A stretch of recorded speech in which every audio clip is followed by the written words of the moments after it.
நான் ஒரு சில சமயம் கோர்ட்ல எல்லாம் ஒரு சில கேசஸ் வரும், கோஆர்டினேட் பண்றதுக்காக போய் உட்காந்துருப்பேன். அப்போ ஃபர்ஸ்ட் எல்லாம் இனிஷியலா வந்து டிவோர்ஸ் கேஸ்க்கு வரவங்க அழுதுகிட்டு வருவாங்க, பொண்ணை கூட்டிகிட்டு அழுதுகிட்டு வருவாங்க. இப்பெல்லாம் வந்து பொண்ணு தனியா ஃபுல் மேக்கப்ல வருது, போனை பேசிக்கிட்டு ஐஸ்கிரீம் சாப்பிட்டுக்கிட்டு.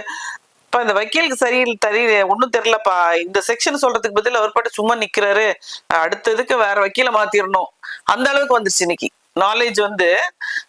இவங்களுக்கே வந்துருச்சு, வக்கீல எல்லாமே இவங்களே வாதாடுவாங்க இனிமே இன்னும் கொஞ்ச நாள்ல. அது மாதிரி சமூகம் வந்து அந்த மாதிரி கட்டத்தை நோக்கி போயிட்டு. ஆமா, ஏன்னா நம்ம தான் கையளவு கைபேசியில எல்லாத்தையுமே பாத்துடுறோமே, இதுக்கு இந்த சட்டம் அதுல தெரிஞ்சிருது இல்ல. அது வந்து நன்மையும் இருக்கு தீமையும் இருக்கு, ரெண்டுமே இருக்கு. எனக்கு ஒரு இது ஒருத்தங்க போன் பண்றாங்க, எனக்கு இந்த எவிடன்ஸை மட்டும் நீங்க எடுத்து கொடுங்க, நானே போய் கோர்ட்ல பேசிக்கிறேன். அது நீங்களே பார்த்து எடுத்துக்க வேண்டியது, நீங்களும் தேடி வந்து அதையும் அவங்க பண்ணிருக்கிறாங்க. அப்படிங்களா? அதையும்